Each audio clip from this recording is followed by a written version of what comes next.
श्री चंद्रकांत दादा पाटिल जी, उच्च एवं तकनीकी शिक्षा मंत्री। श्री राम नाईक जी हमारे बीच उपस्थित हैं, पूर्व राज्यपाल। श्री जाहिर खाजी पद्मश्री, प्रोफेसर एम जगदीश कुमार, अध्यक्ष विश्वविद्यालय अनुदान आयोग। श्री उदय देश पांडे पद्मश्री, प्रोफेसर डॉक्टर रविंद्र कुलकर्णी, कुलपति मुंबई विश्वविद्यालय। Professor doctor Ajay Bhamre, pro vice chancellor. Senate प्रबंधन परिषद, एकेडमिक परिषद के प्रतिष्ठित सदस्य, विभिन्न सब विषयों के डीन, संकाय के सदस्य, स्नातक छात्र और उनके माता पिता, सभी को सुप्रभात एवं शुभकामनाएं। मुंबई विश्वविद्यालय के दीक्षांत समारोह के अवसर पर आज आप सभी के बीच आकर मुझे बहुत प्रसन्नता हो रही है। देश के सबसे पुराने विश्वविद्यालय में से एक ऐसे अत्यधिक प्रतिष्ठित मुंबई विश्वविद्यालय से उपाधि प्राप्त करने वाले सभी विद्यार्थियों को मैं बधाई देता हूं। आज स्वर्ण पदक पाने वाले विद्यार्थियों को मैं विशेष रूप से बधाई देता हूं। यह प्रसन्नता की बात है कि डिग्री प्राप्त करने वाले विद्यार्थियों में छात्राओं की संख्या निरंतर बढ़ रही है। अभी जब मैं मेडल दे रहा था तो मैं गिन रहा था कि कितने छात्राएं हैं, कितने छात्र हैं। एक समय था जब लड़कियों को पढ़ाते नहीं थे। अब टीचर जब घर में जाकर उनके माता पिता से बोलते थे कि आप अपने लड़की को पढ़ाते क्यों नहीं, तो परिवार वाले बोलते थे थोड़ी सी बड़ी हो जाएगी, शादी हो जाएगी, अपने ससुराल चली जाएगी, इसको पढ़ा के क्या करना। लेकिन आज मैं जितने भी विश्वविद्यालयों में दीक्षांत समारोह में जाता हूं, वहां पर मैं देखता हूं कि छात्राओं की संख्या, चाहे मेरिट लिस्ट हो, गोल्ड मेडल पाने वाले हों, छात्राओं की संख्या अधिक होती है। और ये देखकर मुझे बहुत प्रसन्नता होती है कि देश के विकास के लिए जितना पुरुषों का योगदान है उतना ही महिलाओं का योगदान होना चाहिए, और आज वो हम साकार रूप में देख रहे हैं। मेरे अंदाज से लगभग 70 से 80% स्वर्ण पदक छात्राओं ने जीते हैं। मैं सभी छात्र और छात्राओं को बधाई देता हूं। पदक विजेता छात्र विशेष बधाई के हकदार हैं, क्योंकि उनके प्रेरणा से लेकर अन्य छात्र छात्राएं भी आगे बढ़ेगी। प्यारे विद्यार्थियों, दीक्षांत समारोह का दिन केवल आपके लिए ही नहीं बल्कि सभी प्राध्यापकों और आपके माता पिता के लिए भी बहुत महत्वपूर्ण है एवं उल्लास का दिन है। मैं आपके माता पिता और अभिभावकों को भी बधाई देता हूं। उन्होंने जीवन के हर मोड़ पर आपका साथ दिया है और आपकी सफलता में इस निर्णायक भूमिका निभाई है।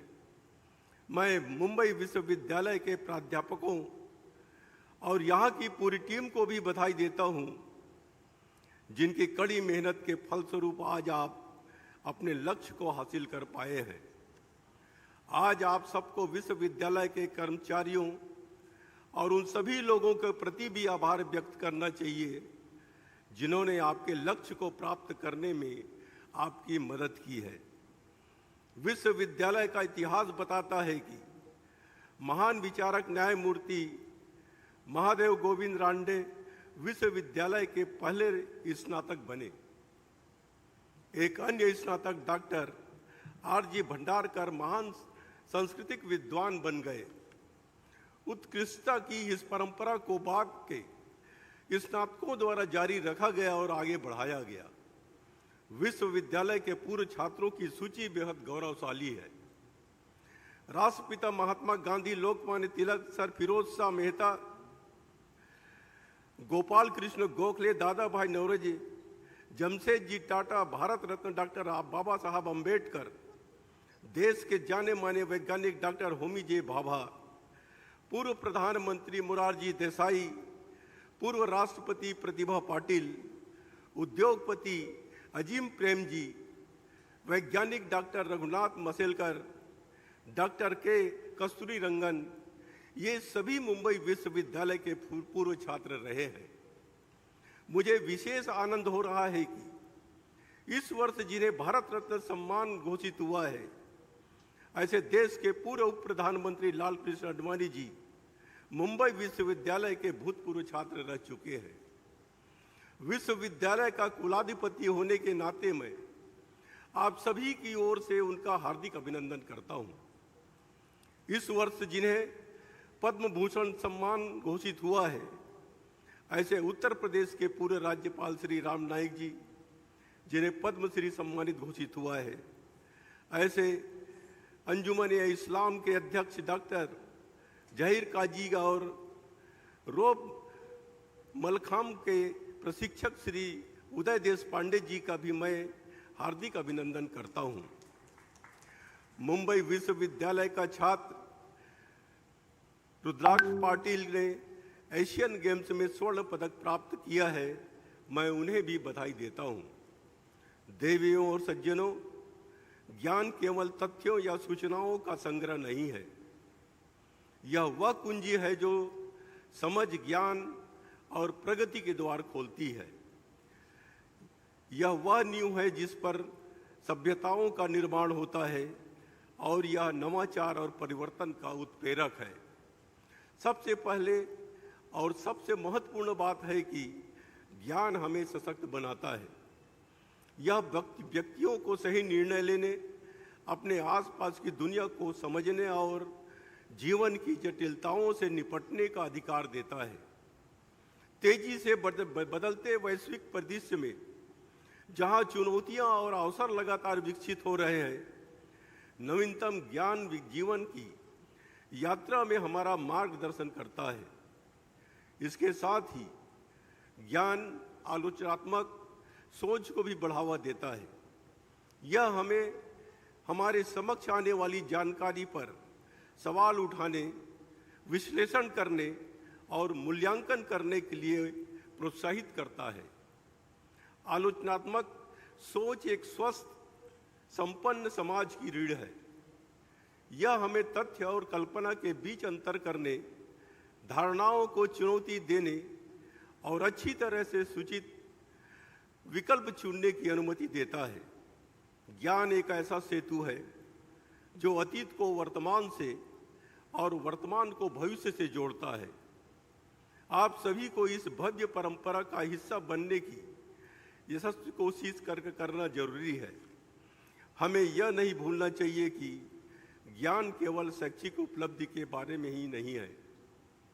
इसमें व्यावहारिक ज्ञान, भावनात्मक बुद्धिमत्ता और सांस्कृतिक जागरूकता सहित कौशल का एक व्यापक स्पेक्ट्रम शामिल है। एक सर्वांगीण व्यक्ति वह है जो विभिन्न रूपों में ज्ञान की तलाश करता है। अध्ययन के लिए विभिन्न क्षेत्रों के अंतर संबंध और उसकी समृद्धि की पहचान है, जो विविधता दुनिया की हमारी समझ में लाती है।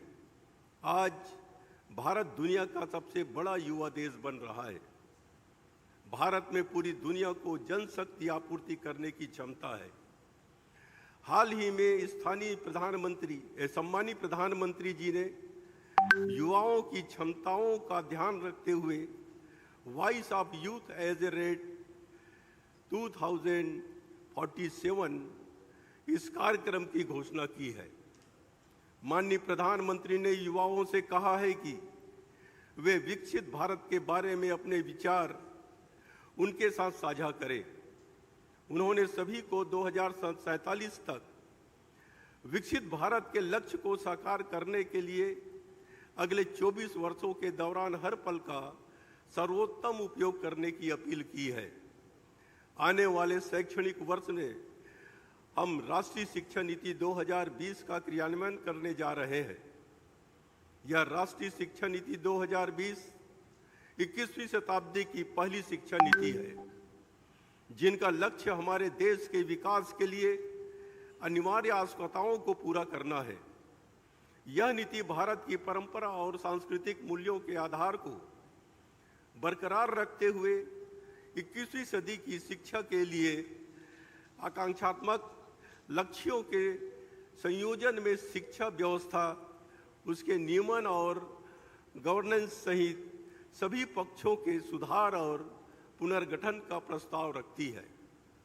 मैं मुंबई विश्वविद्यालय से राष्ट्रीय शिक्षा नीति के प्रभावी कार्यान्वयन के लिए मानक स्थापित करने का आह्वान करूंगा। यह अन्य विश्वविद्यालयों के लिए अनुकरणीय उदाहरण बनेगा। यह राष्ट्रीय शिक्षा नीति प्रत्येक व्यक्ति में निहित रचनात्मक क्षमताओं के विकास पर विशेष जोर देती है। प्राचीन और सनातन भारतीय ज्ञान और विचार के समृद्ध परंपरा के आलोक में यह नीति तैयार की गई है। ज्ञान, प्रज्ञा और सत्य की खोज को भारतीय विचार परंपरा और दर्शन में सदा सर्वोच्च मानवीय लक्ष्य माना जाता है। अब हमें सबको मिलकर अपनी पूर्ण गरिमा को प्राप्त करना है। कई शिक्षाविदों का यह मानना है कि नई शिक्षा प्रणाली के आधार पर भारत विश्व महाशक्ति बन सकता है। इसमें मुंबई विश्वविद्यालय की बड़ी भूमिका रहेगी। यह उचित है कि इस उत्तरदायित्व की चेतना को वास्तविक क्रियाकलाप के माध्यम से पूर्ण किया जाना चाहिए। यह बहुत अच्छी बात है कि विश्वविद्यालय विभिन्न योजनाओं के साथ साथ उसके अनुसार क्रियान्वयन के प्रति भी सजग है। आज भारत दुनिया का सबसे बड़ा युवा देश बन रहा है। भारत में पूरी दुनिया को जनशक्ति आपूर्ति करने की क्षमता है। भारत की संस्कृति विविधता, विश्व गुरु बनने की उसकी क्षमता, विश्व का नेतृत्व करने की उसकी शक्ति और विश्व के सबसे युवा देश के रूप में उनकी प्रतिष्ठा सार्वभौमिक है। मैं विश्वविद्यालय से अपील करूंगा कि विकसित भारत उद्देश्य के मद्देनजर अगले 10 वर्षों में विश्वविद्यालय को भारत के शीर्ष 10 विश्वविद्यालय में पहुंचने का लक्ष्य निर्धारित करें। विश्वविद्यालय प्रशासन में आमूलचूल सुधार लाकर छात्रों की शिकायतों को ईमानदारी से दूर करने के लिए एक व्यवस्था बनाए। ग्राम गोद लेने की परियोजनाओं के माध्यम से छात्रों को सामाजिक उपक्रमों में शामिल करें। स्किल यूनिवर्सिटी के साथ मिलकर काम करें और उद्यमता और नवाचार को बढ़ावा दें। पूर्व छात्रों तक पहुँचें और उन्हें विश्वविद्यालय के विकास और विस्तार में शामिल करें। मैं एक बार फिर सभी स्नातक छात्राओं को बधाई देता हूं और उनसे अपील करता हूं कि वे अपनी उपलब्धियों से विश्वविद्यालय और देश को गौरवान्वित करें।